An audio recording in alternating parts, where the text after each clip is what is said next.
We're going to move into my sermon in what we hope will be sort of a fun way. I told you that we're doing a 1965 quiz. And so get out your phones. If you are comfortable using your phones, you can play along even without your phones. We're using Kahoot.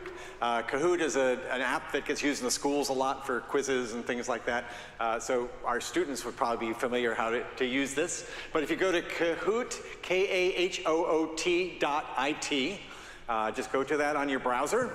And then type in 940302. That is the game number. That's the PIN number for the game we are playing today. And you will come up on the screen, and hopefully we'll populate all kinds of people up on the screen very shortly. Otherwise, Panoyer Fam is going to win, because they're the only ones so far. But I have a feeling that a few others of you will join in. Even at the 8 o'clock service, we had a whole screen full of people, so sign in. Yeah, good. We've got at least 2, 3. Oh, good. There are going to be plenty of people. As that is populating, as you're getting the name, when I was at physical therapy this week, because I just had a knee replacement a couple weeks ago, I said this would be my first Sunday back preaching in my church since I had my surgery, and I said my congregation may really love one of my shorter sermons ever, so I don't have to stand on my feet all day. I predicted it would get shorter from the 8 o'clock to the 9:15. It might be 5 minutes long by the time we get to the 10:45 service. That's good. We're getting lots of people participating. Again, you can play along even if you're not using your phone. It's just a short quiz. It's about how well you know 1965. Now, some of you know it because you were here. I was all of 4 years old in 1965, so I know some of it by looking back, and I lived it, but I probably don't have a lot of direct memories of it. But I know a lot of the history of that time, and many of you do as well, even if you weren't born yet or that was not your era. Good. How much more time are we giving people? 1 more minute. Okay, we'll give you 1 more minute to sign in if you'd like to sign in, and then we're going to start the quiz. Couple things. The faster you answer, if you answer correctly and fast, you get more points. So if you know the answer, go for it right away. There will be a running tally after each round, who's in the lead. Okay, so and there are prizes. We have a new t-shirt coming out to celebrate our 60th anniversary and our ongoing mission in the life of this church. That's coming out later this fall, so the top 3 people will win a free t-shirt. They're not available yet, but you will get a voucher for a t-shirt. Reverend Nari will take your name down to make sure that we've got the winners from the first service. Now it was a little suspicious that her daughters were one of the winners at the first service. I don't know. Erica's son was in the lead for a little while as well, so I thought they were giving them answers. I don't know. All right, are we about ready to start? We're ready to go. Okay, so this is, remember, if you answer quickly, you get more points. This is the 1965 quiz. I'll read out 3, 2, 1. Are you ready? Here we go. First question is, in 1965, the first American walked in space. Who was he? And these are all multiple choice. You can do it by color, you can do it by shape. Alan Shepard, John Grissom, Edward White, or John Glenn. Who was the first person to walk in space? Walk in space. Give us your best guess. We've got a lot of answers up on the board. Over 40 answers so far. That's great. We got 1 more second. It's closed. Lots of people guessed John Glenn, which is not the right answer. Only 2 of you, I think, guessed the right answer. It's White. Who would have known that? I got that wrong when I was doing this.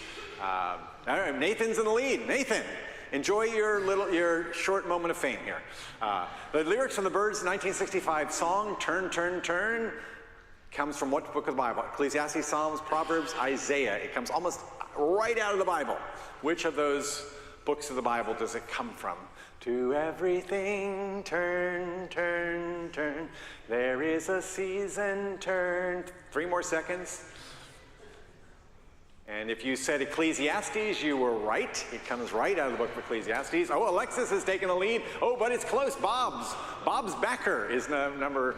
Who's Bob's? Bob's backer. That's pretty good. All right, it's a tight race so far. Next question. 2 of 8 questions. What was the top-rated TV show in the 64-65 season? Because they rated them from the fall through the spring. So in the spring of 65, what was the top-rated show? Hogan's Heroes. These are all on. I Spy, Green Acres, or Bonanza. And bonus points if you can hum the theme song. Yeah. I bet you a lot of you can, though. All right. Which do you think it was? Oh, a lot of you said Bonanza. If you said Bonanza, you were right. It was Bonanza is the top answer. Pauline has taken the lead of 1,884. Wow, she must have known that right away because she got a lot of points. We've got some new leaders on the board. It's and Excited Octopus has moved up 7 places, whoever that is. This is exciting. How much did a gallon of gas cost in 1965? What do you think? 27 cents, 31, 39, or 25 cents a gallon? How much was a gallon of gas 1965? This is average. Average cost of a gallon of gas, 1965. I remember the oldest memory I have as a child was 29 cents at some stage. So that was, I think, actually pre-65 because it was actually 31 cents a gallon. So if you guess that, you're right. Pauline's still in the lead, it looks like, but we've got some new names on the board as well. So don't worry, you still have time to overtake Pauline, although she's building a considerable lead. Pauline, what are you doing back there? Oh wait, she was at the 8 o'clock service. Who was the first band to play a stadium concert in music history for 55,000 people at Shea Stadium? Was it the Rolling Stones, the Who, the Beatles, or the Beach Boys? It is one of those 4. They made rock music history, and lots of, more than 55,000 claimed that they were there. Later, 800,000 people said they were there at that first concert, but it was the Beatles who were there. So if you said the Beatles, you were right. Anybody there at that concert? Pauline is still in the lead. We may have to disqualify her because of that 8 o'clock service thing. Which of these was a hit song in 1965? I Got You, Babe, Sonny and Cher, Yesterday, the Beatles, Satisfaction, the Rolling Stones, or all of these? Which of these was like on the top of the charts? What do you think? Which was a hit song, 1965? I don't know, what do you think? 3, 2, 1, here we go, get that answer in, and if you said all of these, you are correct. It was all of these. They were all hits in 1965. Oh, we have a new leader. How did that happen? Pauline, did you drop out? No, you didn't. Oh, no. Somebody, all right, let's see. So, okay, we've got some new people moving up 11 spaces. Somebody, what was new in 1965? Which of these things was new? Ring pull cans that you could pull off a can, felt tip pens, compact discs, or all of these? 1965, what was brand new? 1965, which of those things do you think? Ring pull cans, felt tip pens, compact discs, or all of these? This answer might surprise you a little bit, because it was actually compact discs were invented back in 1965. Now, they didn't become popular and widely used for many, many years, but 1965. Oh, we've got some movement on the leaderboard. Those t-shirts must be really valuable. So we've got one last question. To the nearest quarter, what did the average movie ticket cost? That should say movie ticket, 1965. 75 cents, $1.25, $1, or 50 cents. How much did a movie cost? Go to a movie. It's a little bit more now, I can tell you. It's a lot more now. What do you think? Was it $1? Average cost, So you'll probably find theaters that charge more and less. And here we see now with 30, Rebecca, raise your hand, Rebecca, wherever you are. Rebecca, you finished. Oh, there we go. Rebecca finished in 3rd place.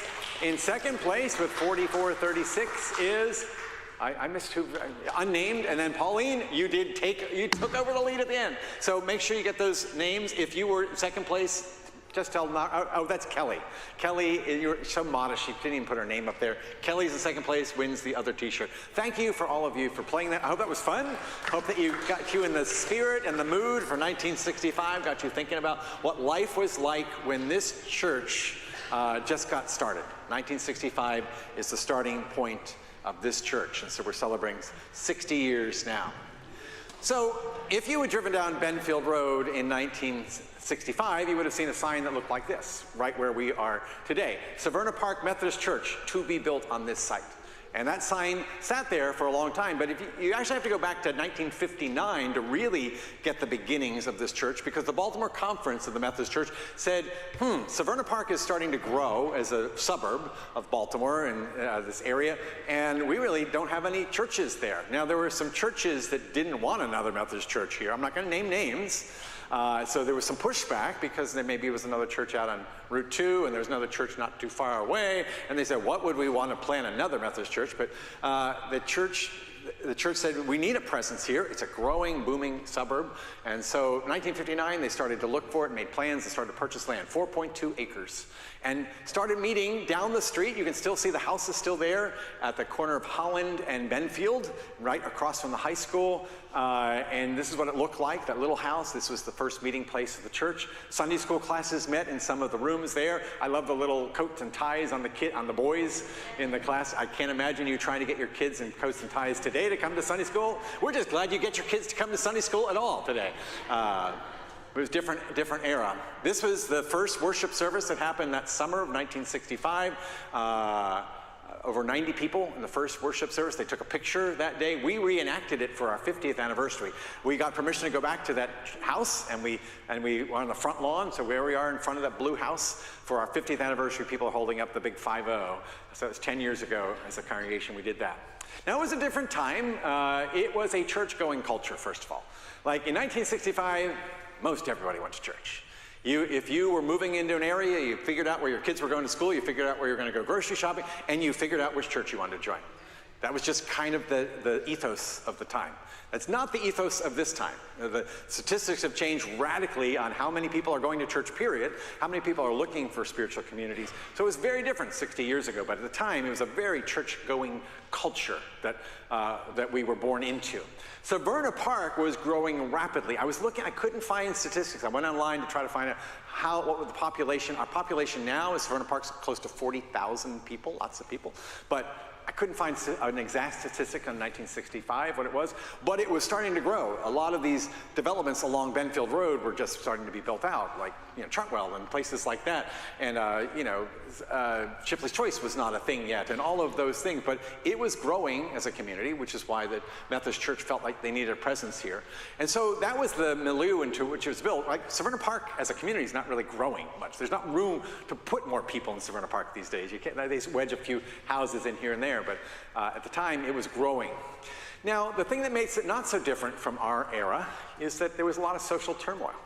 There were a lot of things going on in the culture back then as well. We think things are crazy now, and they are, let's be honest. Things are really crazy and divisive, but things were kind of up in the air there as well. People were battling for civil rights. There was pushback against that. The President Johnson signed a law into effect that said about burning of draft cards because there was protest against the Vietnam War. There was the hippie drug culture that was expanding. So there was fear of what was happening out there in society. There was political violence. We've seen our own political violence recently. But if you were around in the 1960s, there were several major assassinations that took place. A president, Martin Luther King, Malcolm X, a presidential candidate, Bobby Kennedy. So there was a lot of unrest, not unlike today. And so the church was born into a time when there was a need for the church, right? Need what the church could bring into the world and into the community. But SPUMC, and at the time it was just SPMC because there was no U yet in the title. The U didn't come until 1968 when the United Methodists merged. The Methodists merged with the Evangelical United Brethren to become the United Methodist Church. This was a different time. The church was in a startup mode. This is not the same as being an established, stable, and successful church, which is what most people would describe us as now. Like, we have good Sunday school and a great youth program and nice facilities and all of those things. We've got an amazing staff. I mean, it's a great privilege to work with this staff. But it was a very different era if you're in a startup mode versus being in an established mode. That's true especially in business, right? And if you've ever been part of a startup, you have to just think differently, act differently. You have to wear a lot of hats. You have to do a whole bunch of different things because you can't take anything for granted. You are inventing every day. And that's the mentality that the church was in. So I've been sitting around a lot in my rehab over the last couple weeks. I've been trying to move around, but I've been thinking a lot about what would it mean if we regained a little bit of that startup mentality now, 60 years into our life as a congregation. What can we learn from our predecessors that would benefit us now, that would really make us a stronger, more vital community of faith? And I think if we look back to the gospel lesson today, because this is the startup mode of Jesus ministry that we are dealing with in John 1. I love the way this story is told. I'm going to go take us back a couple verses ahead of what we even heard read. Elsie read so beautifully just a few minutes ago. We could have given her more verses. She would have handled them wonderfully. The next day, John was standing, and this is John the Baptist with two of his disciples. And as he watched Jesus walk by, he pointed to him and he said, "It's all about him, not about me. That is the Lamb of God. Behold the Lamb of God. You're my disciples now, but I kind of release you because there, Jesus is the one, not me."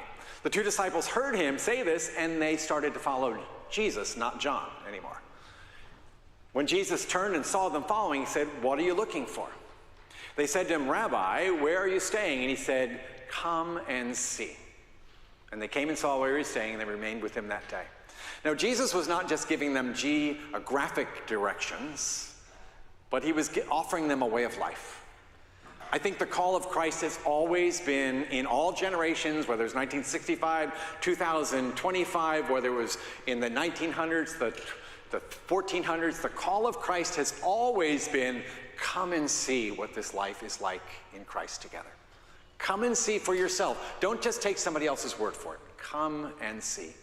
An invitation to be part of it. The next day, Jesus decided to go to Galilee. He found Philip, said to him, "Follow me." So Jesus finds a disciple, Philip. And then Philip, who was from Bethsaida, the city of Andrew and Peter, finds Nathanael and says, "Nathanael, come and see. This is the one we've been waiting for." And Nathanael was really impressed, right? Nathanael says, "Great, I'm all in." But no, Nathanael's very skeptical. He says, "Can anything good come out of Nazareth?" Or as Elsie said, "Can anything good come out of Nazareth?"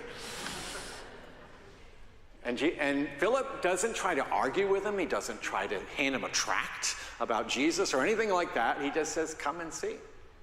And I still think that's the best posture for evangelism, friends. I think that's the best way to invite people to faith, is not to try to argue them to faith or convince them to just say, "Come and see. Come and see for yourself." And when Jesus saw Nathanael coming to him, he said, "Here is truly an Israelite in whom there is no deceit." And Nathanael says, whoa, where did you get to know me, Jesus? And Jesus said, "Well, I saw you standing under the fig tree before Philip called you."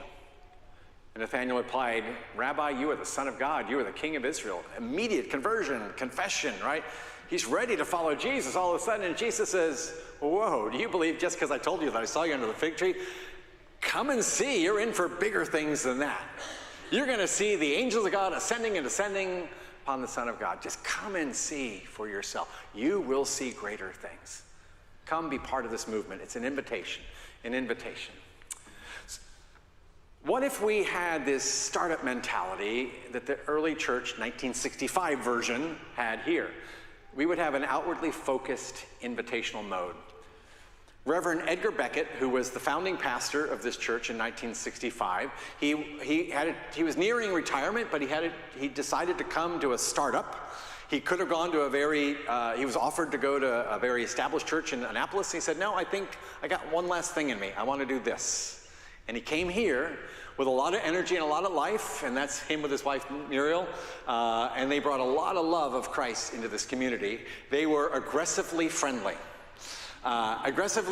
with this Volkswagen Beetle that he was famous for driving around the community and just showing up at people's houses. He would follow moving vans wherever he saw them. And at that time in Severna Park, there were a lot of moving vans. People were moving into the community left and right. Anytime he heard about or saw a moving van, he was there on your doorstep. I'm told that his boundaries were maybe not so good, that if your light was on at 10 o'clock at night, he might knock on your door. If I did that today, I would get arrested. I'm not doing that. It's a different era. People are even less reticent or less willing to have a pastor come to their home these days.